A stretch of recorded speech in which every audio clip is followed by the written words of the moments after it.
Welcome to Diabetes Day by Day, the American Diabetes Association's official podcast for people with diabetes. The goal of our podcast is always to empower you with knowledge. Today, we're going to be focusing on advocacy. I'm your host, Dr. Neil Skolnik, professor of family and community medicine at the Sidney Kimmel Medical College of Thomas Jefferson University, and Associate Director of the Family Medicine Residency Program at Jefferson Health Abington. Joining me today, as always, is my co-host, Lucia Novak. Lucia? Hi, Neil, and hi to all of you out there. You are in for such a treat today. I am Lucia Novak, and I am based right outside of our nation's capital in Washington, D.C. I'm actually on the Maryland side of things. And I'm an adult nurse practitioner with a board certification in advanced diabetes management. And I am really looking forward to today's topic.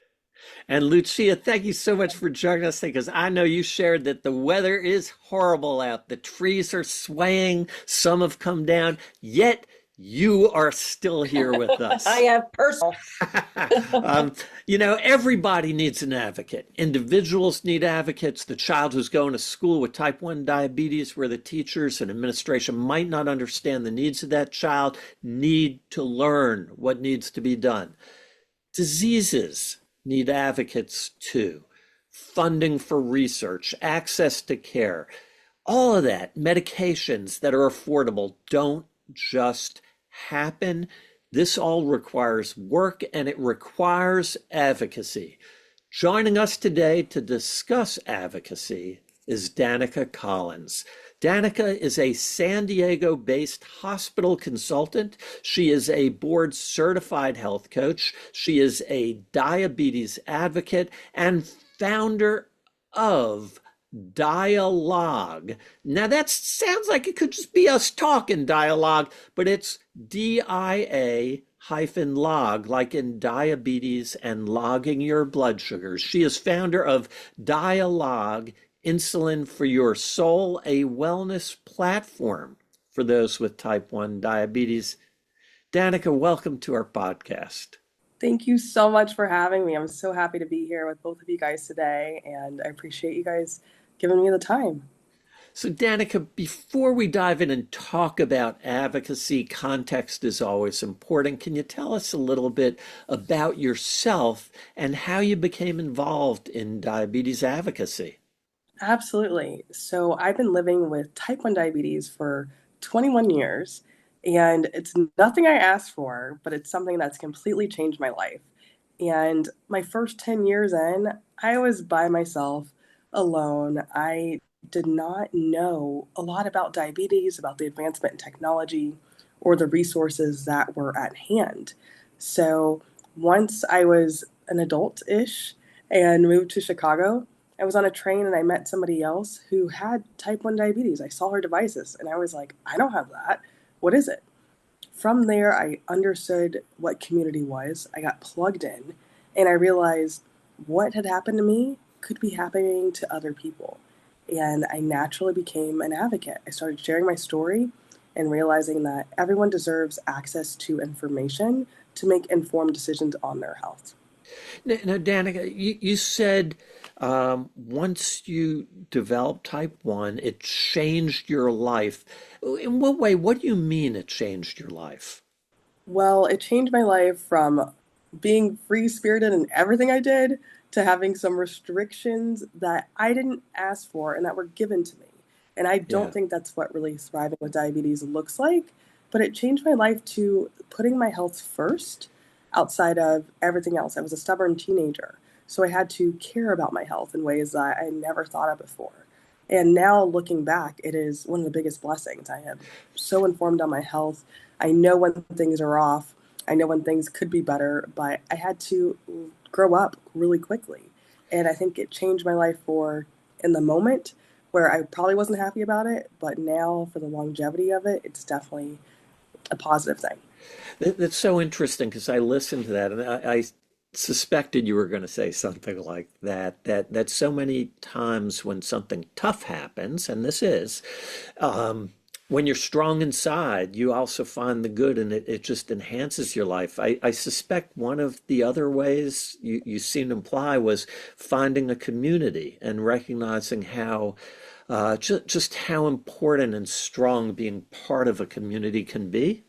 Absolutely. I think community is what breathes through me. I've always been part of different communities, whether it was my neighborhood, my school, my basketball teams, and beyond. But when you are given a chronic illness like I was given, connecting with someone where I don't have to explain anything, we can just give each other a look or you hear a sound, it's a completely different level of community. When we are fighting to stay alive every moment of our lives, community hits different. And going into spaces where people, you understand, it's like, hey, I need a low snack, or this is going on. It's a different thing. People that are helping enable you to stay healthy and stay on this earth, that's not necessarily the community you get in a Facebook group. This is a community that you get to continue to show up every day. And there's nothing else like it. So, Danica, I am just captivated by your ability to not just form a community, but you're taking it to the next level. You're actually advocating not just on behalf of yourself, but on behalf of others who are living with diabetes. And it really doesn't matter if it's type 1, type 2, type 3, whatever. People with diabetes have similar needs and need to have certain things present and accessible for them. So tell me if this, you were recently here in DC for the call to Congress. Was that your first time? What was it like being in front of all of the lawmakers and sharing your story? And how or what story did you share with them? This is probably my third time on the Hill. This is my first time doing it for diabetes. This is my first time doing it in my full purpose. And it was life-changing in a very positive way. It was natural. I was talking about not just myself, I was talking about my communities. I was bringing forth things that we have all been through, things that I know impact people that I know directly or people that I don't know, people I've met from online. But this was very impactful. And the conversations that we had on the Hill were just blew my mind. From someone who's done it before and something that didn't impact me every day to sharing my story, talking about the power of social media, the power of access to information and using that channel as a way to build community went so much further than I ever would have ever expected. I wear many hats and I have different education things, and the things that people wanted to talk to me about were my community, how I use online, and really some of the things that I've been through or that my community has been through. And So, showing my technological advances. Go ahead. so when you say the community, what you've been through and the community has been through, can you give us an example of the type of things that you were able to share? Absolutely. Told them, I said, me being here today and being able to wear technological advancements like an insulin pump or a continuous glucose monitor, I said, that is coming from a place of privilege. I said, I've also been on the other side of that, where I didn't know about these devices. I wasn't given, hey, there's different brands, they do a little bit of different things. I was given, what color do you want? And looking back on that now as an adult, I'm seeing insulin pumps or devices, not everyone has access to these. Not everyone understands that there's options and decisions in those. And not everyone understands that there's policies and places and right now that are at jeopardy that someone that's in my community might not have access to those in the next coming 60, 90, 130, 365 days. It just depends on which way you take them. And I'm saying this Hmm. makes my life easier. It makes my family be able to sleep at night and just get an alert rather than my dad giving me a finger stick in the middle of the night, which happened to me my first 10 years of living Hmm. with this disease, to something that it's not just an access and something that's nice to have. It is making living with this disease easier. It's something that gives data points to my clinicians. And right now, some of the funding and the funding cuts are changing that. People are ending up in the hospital because they cannot have access to these devices. They're not being alerted when their glucose is in the 3, 4, 5, 600s. And being able to show my devices in real time, show them what an alert sounds like, and saying this is what wakes me up in the night so that I'm aware of something that could be wrong. I think just being able to give that illustration, saying I'm one person, but there are millions of us out there. What was your sense of their response to that story? The response was astonishing. Some people had some line of sight to this. Some people said someone in their office actually lived with type 1 diabetes. Mm. Some people had no idea the connection. Some people did not know. Some prepped. I will say some did prep for our conversations, but some were just saying they did not understand the 24/7 connectivity I was in and how it made my life easier, and how some people might not have access to all of these things that I'm showing them to their faces in that moment. You know, it strikes me that you can't prep for a person's story, right? You can prep for information, you can be armed with statistics, you can read everything out there. And I know diabetes pretty well, and I take care of a lot of patients. But every time I hear someone talk about it, when I hear you talk about your experience, it hits me in a way that is new again, right? And that all the statistics in the world that our lawmakers might be um, given probably matter less than the one story you shared with them.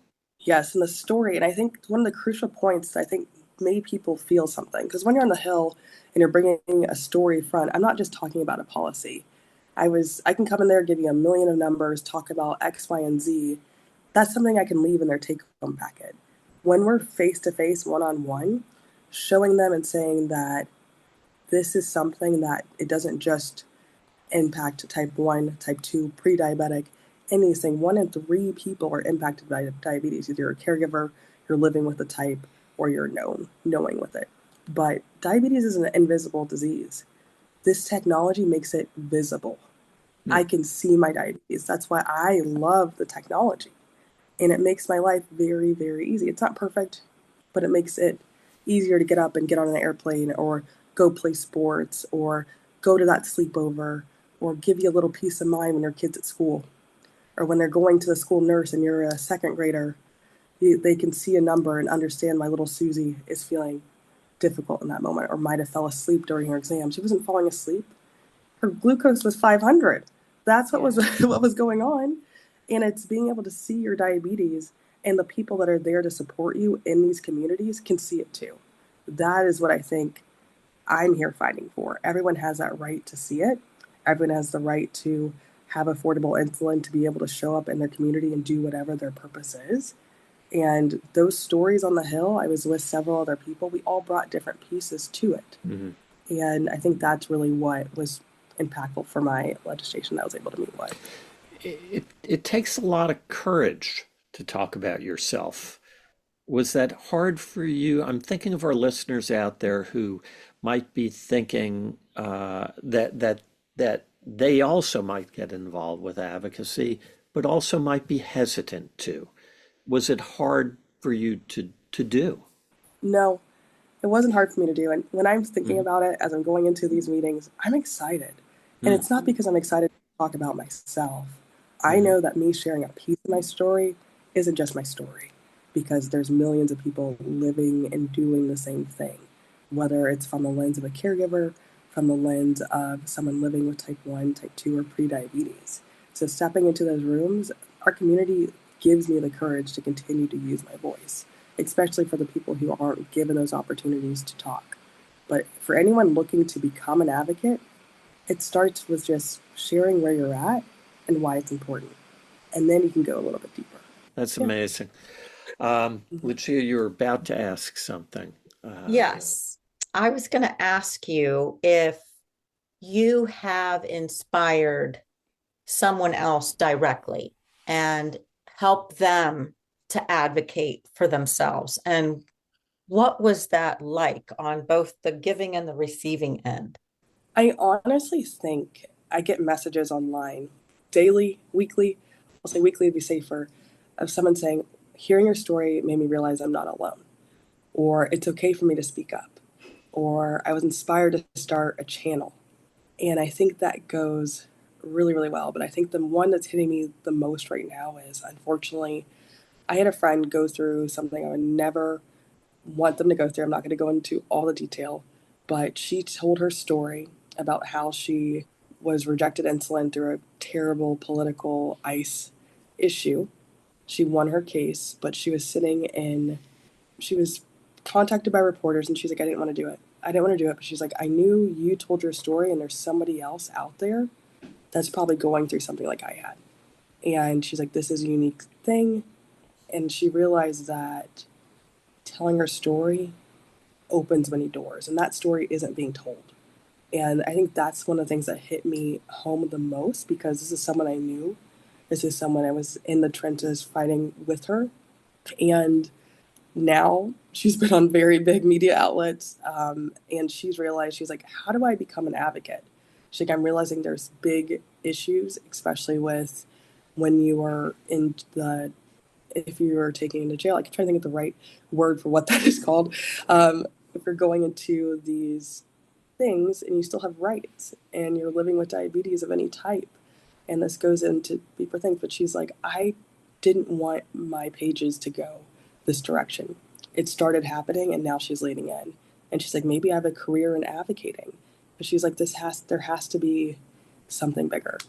I also had someone that was there for our day on the Hill, and they came up to me. They've been talking to me ever since I left. They're like, it was so cool to see you and hear that you were there doing this with us, but now I want to start doing things online. And I think one of the biggest takeaways is advocacy doesn't have to be as grandiose as being on the Hill. It starts locally. It starts with your community. So it could be online, it could be meeting at a town hall, it could be you telling one other person is really where it starts. Advocacy is grassroots. So wherever you are and wherever you're comfortable in using your voice, do it. I think everyone can. It is scary, but it's also an adrenaline rush, because you never know when people want to hear. You never know when someone's going to say, this happened to me, or I thought this was that, or you're going to relate. This happens daily.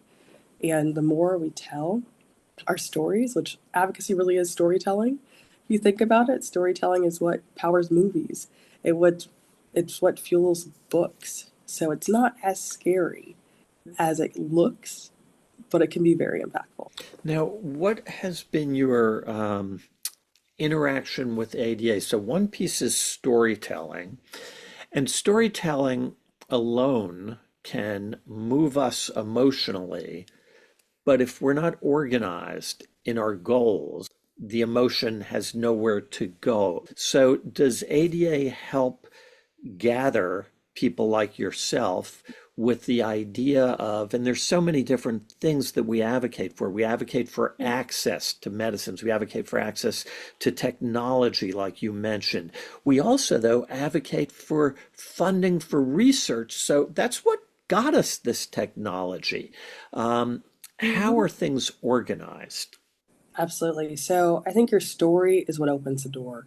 But if you don't know the work that's going on or pointing people to the right resources on a lot of things that the ADA is doing, these policies we're all working on aren't going to go anywhere. We're coming together as a collective. If you think about it, that's really what the ADA is. It's a collective, it's an association. We have the profession being really governed and moved to really do this for people living with diabetes, but also the advancement of diabetes. So as a scientist and someone that works in the tech, this is huge. I love diving into and like, hey, you can see this tech on my arm, but do you understand that this takes research? This is research. I've sat in clinical trials. I love doing it, but it's something. It's like you can do a clinical trial for these devices. You should. They happen. And going in and telling people that this takes funding just because we're there. We're not just doing research for a cure. Like, I think cures are great. Let's make one for everything, not just diabetes. But also, I want to make living with it right now easier. And I want the research to continue to get better. Because if you think about it, the technological advances that everything that we touch are moving forward. And if you think about it from that lens, why would diabetes be left behind? So important, and so important to have that organization and then individual stories come together to provide emotional movement, and that in turn hopefully leads to action. Speaking of action, Lucia, if Yeah. members of our audience want to learn more about advocacy, any thoughts about where they can go to learn more? Well, of course, you can always go to the ADA's website. And if you go to diabetes.org/advocacy, you will find the right resources and get connected in the right way to the right people as well. So you got to be careful when you're doing searches online. You want to make sure that when you're going online, you're going with intent to a specific place. So the ADA is a great place to start. Excellent. Absolutely. And And you could sign up to be an advocate with the ADA, and they'll Yes. send you the direct information every time there's something new. So when I need something specific to advocate for, rather than just saying, hey, I have diabetes and I care about it, there's real things going on, and I don't have to figure that all out on my own. I partner with the ADA. They give anyone can partner in this capacity of being an advocate. And that's the beauty of it. I don't have to be an expert on advocacy to advocate. that's fantastic. Yeah. I have a feeling we've inspired some of our listeners to go to that site and sign up. I sure hope so. I do think so. We are about out of time today. Danica, any final thoughts for our listeners? Yes. Listeners, I am so glad you tuned in today. And if you have questions or if you are looking for a nudge to start something, if you want to start telling your story with impact, think about it from the lens of advocacy because we all want to be in this fight together. I think our slogan is we fight. And it's true. I fight every day to make living with diabetes easier as someone living with it, but also our communities of all types. And I think the more we do this together, you can do it. And the stronger, it's just one step by step piece. And by listening today, you're taking your first step. And I hope your next step is grab a mic, grab your phone. We all have phones. Take a video, even if it's just for yourself or to show someone in your community, your best friend. Tell them your story and tell them there's ways to impact because there's things that are crucial to us right now living with diabetes. And if we're not telling these stories, things could change, not for the better for those living with diabetes. Danica, such important thoughts. Lucia, your final thoughts. I am just inspired, and I hope that many people out there listening to this today, or whenever it is you are listening, that you will become inspired to speak up, stand up, and on behalf of yourself and the people around you in your diabetes community, in your diabetes family, that you join the fight as well. We really all need to be together. Fantastic. Danica Collins, thank you so much for joining us today. Thank you so much for having me. And Lucia, as always, thank you. Thank you, Neil. And most of all, of course, thanks to you, our listeners. Without listeners, we wouldn't be talking to anybody. If you'd like to hear more stories, and if you'd like to join us in advocating for diabetes research and care, check out diabetes.org/become an advocate. For the American Diabetes Association, I'm Dr. Neil Skolnik. Thanks for listening.